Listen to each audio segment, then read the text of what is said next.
And that is that. The Ashes have been retained and will stay in Australia after winning in Adelaide and taking a 3-0 lead in the Ashes series. 2 games to go and the series was wrapped up in 11 days. But is there positives for England to take out of this, and what can they do for the final 2 tests of the series? Let's talk about that and look ahead to Melbourne, where England will be doing everything they can to fight back.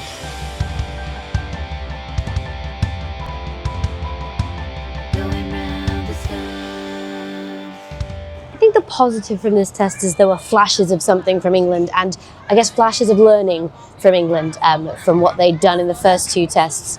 I do just think in the end of the day, Australia just once again outplayed them. And although some of the top order started firing, there was still much to be desired with the bat from England. Also, just to say, if you are watching this, welcome to Melbourne.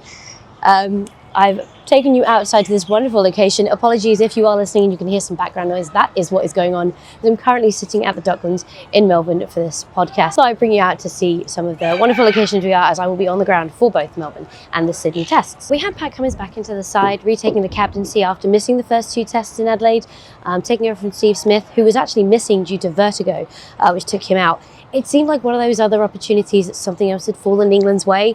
But the thing is, with this Australian side at the moment, it just feels like a metamorphic being that you kind of cut off one limb and it just kind of merges to come back out stronger and as stronger, irrelevant of who is missing from that side. It's a very well experienced side, and obviously these are home conditions for Australia as well. So everything kind of works in their favour if they have to adapt and shift quickly, and they have proven that they are good at adapting and shifting quickly. It's one of the advantages that Australia have had so far this series over England, is that ability to be able to adapt and shift and kind of work with those changing conditions and adapt to the gameplay and the way the pitches are playing and such. Adelaide played a lot more, it was a lot more batter friendly, a lot more true, not so much bounce, not so much pitch. No demons at all on this pitch. Even on day 5, it really hadn't started to crack and see the wear or like give anything to the spinners. Which just meant there were lots of scores to be run. Australia won the toss and chose to bat first, and that was definitely the right choice because it was very much a bat first wicket. And I think England did well to kind of restrict in the first innings what would have been seen as a par score. And they bowled Australia out for 371. It seemed like there was an opportunity there to come back, but in the same breath, it was still that same niggling doubt for England of, yes, there is an opportunity here, but they had to be scored with the bat, and that has been England's weakest of the 3 elements to their game so far this series. There was a lot more calculated play from England, and a lot more, it seemed like they were reading the situation a bit more, understanding the position of the game a bit more, not necessarily just trying to put the pressure straight back on the bowlers, but when the bowlers were in good spells, you know, absorbing that pressure, trying to get overs into their legs, trying to tire them out. Australia just had kind of a relentless circulation of bowlers, which meant that, you know, they're doing short, sharp spells, and Cummins obviously coming back off the back injury. He wasn't bowling long spells. Stark hasn't been bowling long spells for the entire series. So you knew these kind of frontline bowlers were going to be not taking on long spells when they got in, and they'd have, you know, good over breaks, where Nathan Lyon could come in and, you know, hold up an end, not be too expensive, stop the flow of runs, or at least like contain it so that the scoreboard didn't move too quickly. And that was something in direct opposition to what England were able to do when they had ball in hand. And they did bowl a lot better, definitely in the second innings for sure, but even in the first innings you could see that kind of improvement. And Jofra Archer was absolutely on fire this test, with bat and ball, amazingly. But you could definitely see like an improvement and an understanding that this short and wide ploy was not always necessarily the way to go. So Archer bowled really, really fantastically well for his 5 for in the first innings as well. Cast was still quite expensive in periods of that game, and I think that was the issue, was that, you know, you needed to put a batsman under pressure. You needed the patience in the game that basically Australian batsmen were able to go, okay, well, they're bowling well at the moment, but we'll give them a few overs and they'll start leaking runs again and we'll get some boundaries, and the scoreboard suddenly ticks up very quickly. Whereas when you've got the bowlers holding line and length and just relentlessly hitting that same point. I mean, Scott Boland's been bowling like an absolute superstar the entire series. It must be said, 62% of his balls literally hitting the same point on the pitch every single test. And you look at England's spattergrams and where their balls going, and they're all over the wicket. Whereas Australia have kind of honed in on that position where, and again, we keep saying it, that England play on the 5th and 6th stump line. So if you go there, you'll get the nick, you'll get the edge, you'll get to the slips. And it can't be ignored how well Labuschagne was catching from second slip this game. Two absolute screamers. Okay, Ollie Pope once again dismissed, nicking off to the slips is frustrating as anything for an England fan, but in the same breath, that was an absolute stunner of a catch from Labuschagne. And the one that dismissed Jax as well was just, Jax was well set as well and was doing well and reading the game well and showing once again why he's in that squad and what he can bring to that squad. It's just an absolute pearl of a catch. Carey's probably a bit annoyed about it, it's probably his to catch, but nonetheless, Labuschagne diving forwards to take that screamer was just, it's those kind of moments that, you know, Brooke again had the chance to dismiss Head at 5 in the second innings and puts that down. Head goes on to score 170. You can't let this calibre of batsman get away with chances. And I think the same applies for Australia on the England side. Australia can't let England get away with those kind of chances either.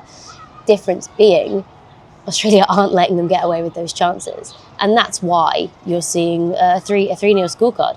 This was definitely England's best outing. It was definitely the best they played. Players started stepping up. It was clear that conversations had happened between Brisbane and Adelaide at Noosa, around Noosa, whatever you think about Noosa. At the end of the day, just to briefly touch on Noosa, because I didn't in the last podcast, I was meant to. I just feel like them taking 4 days off to have a break and a chill in the middle of a very intense series is not a bad thing. How maybe some of the situations were handled possibly too far, but all of that is just speculation at the moment, so I won't talk too much on that. But if you had a bad day, a bad week at work, and you decided to take yourself off for a few days to have a chill weekend and kind of reset, you'd be praised for putting your mental health first. So I think it's unfair that just because they'd had a bad session of cricket that they too took that opportunity to go off and kind of reset and refresh and put your mental health first, that they kind of got this stick for it. But you know, that's kind of part and parcel when you were 2-0 now 3-0 down. It's going to come. The scrutinisation is going to come because of the way they're playing and the way they're getting out and the way they're not winning test matches. And I think the problem is here, it's a team that should be, and it's a team that has the ability to and has shown in the past they have an ability to, but the execution for some reason while they're down here, whether it be outside pressure, whether it be the pressure of the Ashes, whether it be time not played the game together, whatever it is, something is not clicking in that team. And you know, it could also come down to the fact that they have played one way for 3 years now. And when Bazball started, whatever you want to call it, I don't like calling it Bazball, we're going to call it that for the sake of everyone understanding what that means. When it started 3 years ago, it was different, it was bombastic. Teams didn't know how to handle that. It was completely new, you just didn't expect it. It wasn't Test cricket, right? So because it was so different and new and extreme, that's why it was so successful so quickly, because it was that kind of, it doesn't matter how many runs on the board, we're going to chase them down, we're going to believe they can. And I have no doubt that team truly believed they could chase down the 450, and to be fair, nearly did, and we'll touch on that in a minute. But I think the problem is, it's played one way for so long, and I don't remember if I mentioned this in the last podcast, but if I did, I'm apologising and repeating myself. However, at Brisbane, they have TNT Sport have Matt Pryor on comms. And he explained it in such a way that I think was so good, is that, you know, pre-Stokes and McCullum, England are operating at 1 on this scale. In the Stokes-McCullum Bazball era, they're operating at 5. It's like traditional Test versus T20 on this side of the scale, right? But they've almost gone so much too far this way that they don't know any other way to play apart from attack. And they need to start resetting back to get to about a 3, where you have that ability to go through the gears in the team, and you have players, Brooks, Stokes, Smith, even Jax, all of these players that can come out, duck it, and they can come out and they can be aggressive and they can put that pressure on when you're ahead of the game, when you have the advantage. But when you're not, you need to be able to rein it back, to do the traditional, to settle into the crease, to block some out, to absorb that pressure. One of the biggest differences between England and Australia in this entire series has been how they're losing wickets. England lose wickets in clusters. You can suddenly lose 3 wickets for 17 runs when you'd had lost 1 wicket for 107 runs. And suddenly you've not got set batsmen at all, and the opposition is so up and upon you, and the pressure's on for the next batsman to get in. Whereas Australia just seem to have this way of coming to the crease and, okay, we just lost a wicket. That's cool, that's chill, we'll go again, we'll reset. And I think Stokes is very good at it if he feels the pressure of the game or the momentum of the game is going to the opposition while he's into bat. You'll see him take off his gloves, his helmet, his bat, he'll leave him by the wicket, he'll walk to the boundary line, he'll walk in with the other batsman, the incoming batsman, to kind of take some time, take the momentum, take something out of the game to try and swing it back in England's advantage. But it's that, I mean, that comes with experience, right? England do have a squad that is very young, and I think of the whole squad, only 4 of the current start 11 have actually played in Australia before in an Ashes series. Like, it's a whole new pressure, right? I completely understand this, but I see, like, next time this squad comes to the Ashes in 29-30, I think that'll be. Yeah, because 27's back in England. So 29-30 series, this squad in 6 years' time is going to be a real handful, because you'll have the experience of the Roots, the Stokes, the, I'd say Crawley and Pope, but let's not. You have that experience of having played in an Ashes series before, understanding what that pressure's going to be like, understanding what it feels like. Plus, you have this more refined version of the way that England play Test cricket. I think it should really be something to be bothered about. And I think, for me, importantly, like, there was lots of positives for England coming out of Adelaide, to a point where genuinely nearly did actually win that test against all odds, playing in their way. In the first innings, we saw Smith playing himself back into form. I'm going to mention Snicko in a minute because it needs to be mentioned and addressed, but you saw him playing him way back into form if he'd have stayed at the crease longer, and you even saw a kind of echo of that effect in the second innings when he came out. He was able to absorb at the right times, but at the same time he was able to put that pressure back on. And that was really good to see. And I think now, moving forwards into the series, if he can keep in that style, I think he could be really successful for the last 2 tests. The argument on the shot he played to get out, the England dressing room firstly will not be annoyed about that shot. I'm not super annoyed about that shot. I can understand why it is annoying, because he's an in-batsman. He didn't need to do it. He'd been scoring well. He was like the linchpin to getting us across the line with Jackson. Once he went, it did feel a lot more of a struggle.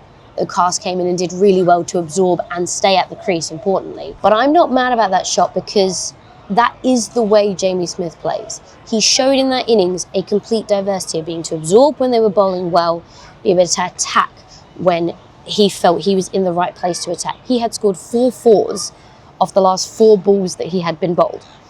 It made perfect sense to him to keep attacking, because he was moving the field. He was spreading changing the attack the bowlers were giving to him. He was manipulating the game in his way. If he'd have known he was going to toe that to mid-off, he probably wouldn't have hit the shot. At the same time, he gets middle of the bat with that, and that's over the ropes for another 6. Suddenly, the chase is 6 runs closer, and Australia are really starting to score, because that was the time in the game where the momentum was changing. And I just feel like a shot like that, people will disagree. People will say he shouldn't have played it. Hindsight is our greatest teacher, right? Of course he shouldn't have played it, because he towed it. And it went straight to the... Well, to be fair, it was a good catch from Cummins, because he was running backwards as well. It's not the easiest catch in the world to take. I'm not mad at that, because from the way he was playing, from how he'd been playing to that point, it made sense for his play. There was no need, unless it's a completely different ball, and it's suddenly a lot shorter, and okay, then you should have probably blocked that out. But I understand why he took the shot he did, being the player type he is, and the argument stands that he scored 60 in that innings. If a few more of the top order had fired, top 7 had fired, if 3 of the top order batsmen had put 30 extra runs on, England win that game. And I don't think Jamie Smith punting it to mid-on, trying to be aggressive in the style, in the moment of the game where he was up and on him. And yes, again, it's a bit like the Brook dismissal in the Oval against India in the summer, where he's set, he's just got his century, he's playing really well, and then the one he chips up gets caught in the deep. And then suddenly all you can talk about is, why did he play that shot? Well, why did he play that shot? Look at the 20-30 he played before it. That's why he played that shot. If the bottom order at that point, or even the top order, or anyone else, 6 runs, England lost that test by. Can't blame Harry Brook for chipping it to mid-off to, or wherever he chipped it to. You can't blame Harry Brook for chipping it to the deep for the loss of that test. The loss of that test comes in the fact that the middle order could not put on 6 additional runs. You can't blame one player for playing a bombastic shot when the fact they're playing bombastic shots has put England in that position in the first place, in my opinion. Harry Brooks had dismissal, however, in the second innings. He's learning, because he is this very attacking, bombastic, I'm just going to play this random shot, try and smack it for 6, da-da-da. That is the way he plays, and he is learning, especially in Test cricket. That can't be the only way you play. I think that's been kind of the biggest issue for England across the board, bowling as well, is we do it this way and we don't really do it any other way. Like, for how long did they persist with the short and wide tactic? Especially in somewhere like Brisbane, when you're bowling short and wide to start, we put 77 on the board as a number 8, 9, whatever he was in that game. And at that point, you're like, do something different. And it does sometimes feel like they don't know how to do something different, or they have like one of 3 plans, and if it doesn't work, they just quickly move on to the next one. They move too fast through the gears or through the plans. But on the positive side, I do think there's plenty of good things that England can take out of that. More players stepped up with the bat. Crawley looks very good touch at the moment. We saw players not just going out and trying to smack to the boundary. We saw players assessing the situation with the bat and kneeling up. From the bowling side of things, Archer, like I said earlier, was absolutely on fire. Played an outstanding innings with bat and ball. The 106 partnership he put together with Stokes in the first innings was, pivotal to England even having a shout in that test, really. And then to come out the next day and just be persistently good on line and length again in the second innings. It's there, the potential is there, and I think that's what's been so disappointing and frustrating to England fans watching this series. The potential is there, the talent is there, it's just not being executed well. And that is the difference between England winning tests and losing them. But there's plenty of good things to take from this test into the next for England. Obviously, Australia have won the earned back now. They'll be looking to go 5-0 up. They'll be feeling like they can, because it does still seem like, even though England played a lot better in Adelaide, that even still, in those moments where the game is in the balance and England have the opportunity to get the momentum, Australia somehow find the way to wrangle it back. And that'll be something the boys Australia. Let's talk about Snicko. Let's do it now. Because quite frankly, if you look at the numbers, right, a 74-run partnership was put on between Alex Carey not being given out after edging the ball and being caught out, and a massive spike on Snicko that no one could explain apart from the bat, but because it was more than 2 frames out, well, surely that couldn't have been. No other explanation as to what that spike was, but sure, because it's not 2 frames out, it's 3 frames out, that can't have been clearly the edge of the bat. 74 runs are put on in that partnership. Now, I'm not saying that Cummins and Stark wouldn't have put on 74 runs. We watched Stark put on 77 with Boland in Brisbane through, he's batting a bit too well for England at the moment as a lower order batsman. But in the same breath, when you don't have a set batter at the crease, it does change the way the game is played for the lower order, and I do think it would have had an impact. Would it have had 74 runs impact? Who knows? At the end of the day, England lose that test because they keep getting ducks, where Australia don't. When you have batsmen come in and not score, whilst the other team are at least scoring double figures with every single batsman on their card, that's why you lose tests. So I'm certainly not wholeheartedly blaming Snicko for England's loss. Not at all. However, anyone Australian says anything about Broad not walking anymore, that's done. You can't have Carey not walking and that be okay, but Broad not walking and that not be okay. So that's over. But I just think, honestly, the right thing to do here is for the ICC to take this matter into their hands, because this is an ICC test. It's the part of the World Test Championship. This is an ICC competition. For clarity and fairness across the world, wherever an ICC contest is taking place, the same technology should be used. The fact that no one but Australia has used Snicko since 2009 because of its unreliability.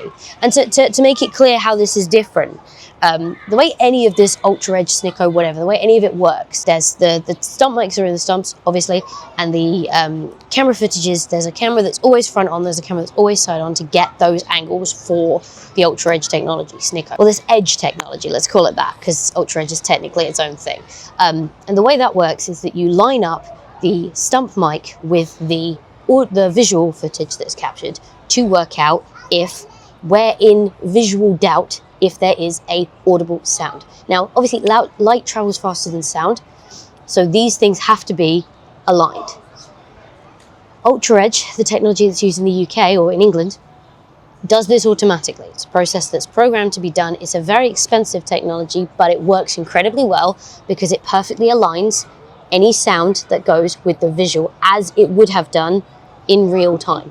Which means if there is a bump or a spike on the audio format and the ball is not next to the bat, that is not part of the ball is not making that sound.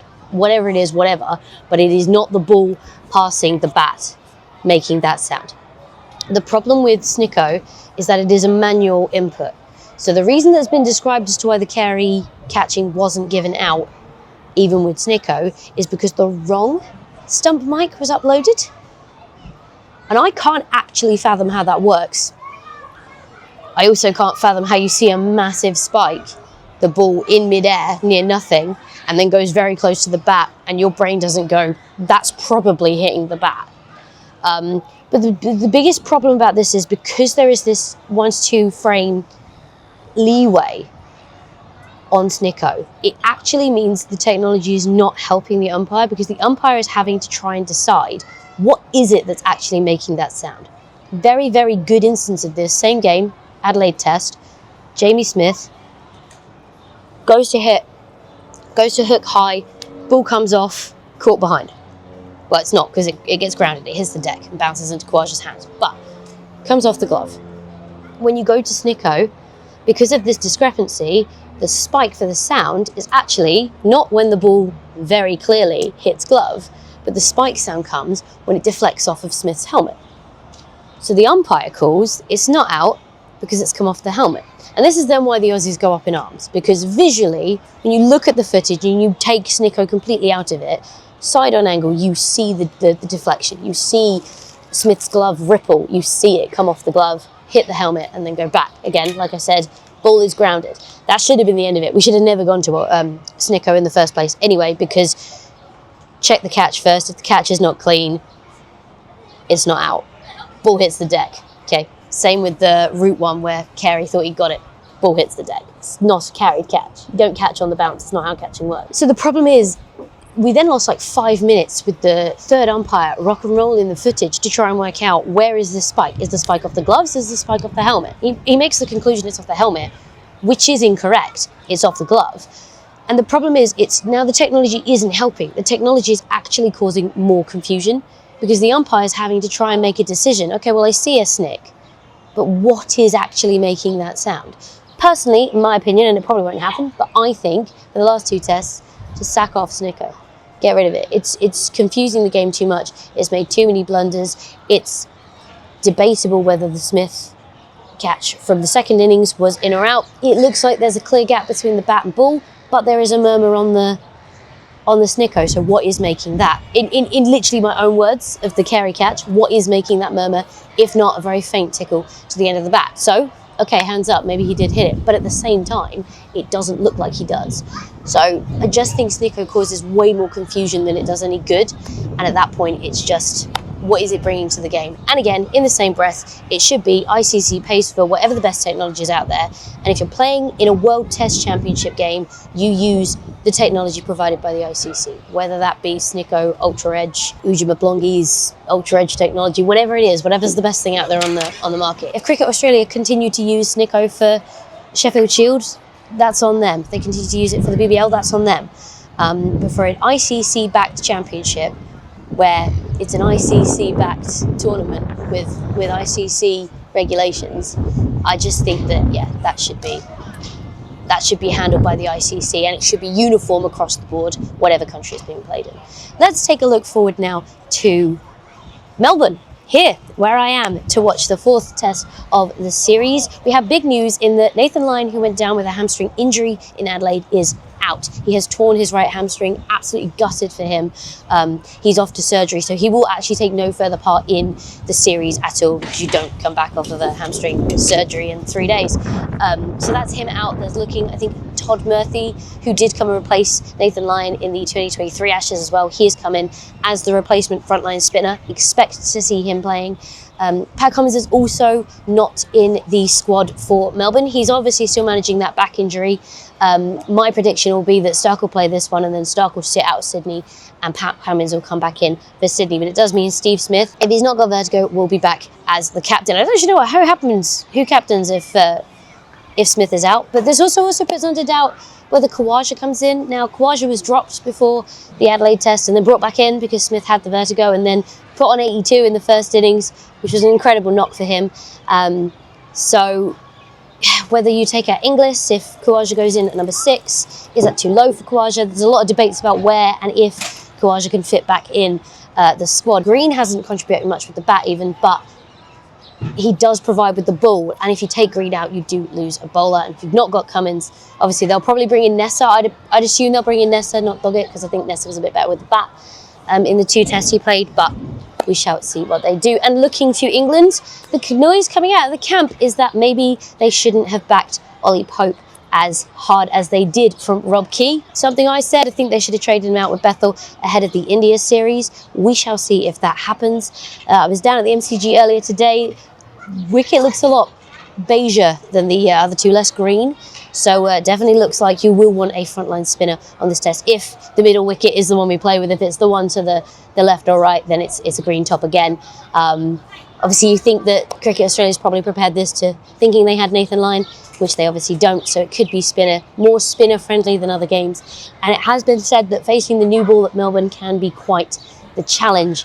So we shall see. We shall see if Bashir is in. If so, what does that do to Will Jacks? Because I think of all the players, he's really proven why he should be in the squad and why he should be part of this test team. So to take him out, I think is a mistake. But if you're bringing Bashir in as a spinner and you want to move him up, does he just go up and take Pope's spot at 3? Do you shuffle some people around? I think we're going to see some slightly different squads from both teams at this test. But I will be on the ground trying to capture as much of that as possible. And I'll try and keep you up to date with some little Round the Stump shorts to have you up to date with what's going in between innings and sessions and the like. But that is all I have for you today. I hope you have enjoyed. I hope it was nice to be in a slightly different setting. The next 2 of these Ashes series podcast will also be on location, because as I said, I'm lucky enough to be here in Melbourne for this test, and then obviously I head off to Sydney for the last. Do let me know your thoughts about the Adelaide test. Do let me know your thoughts about the 3-0 lead that Australia have, and also let me know, do you think 3-2 is possible? Do you think England can fight back and get wins here, or will it be a 5-0 whitewash? Let me know your predictions down in the comments. I will see you there. But for now, thank you so much for listening. I hope you have a wonderful rest of your day, and I will speak to you after the Melbourne test.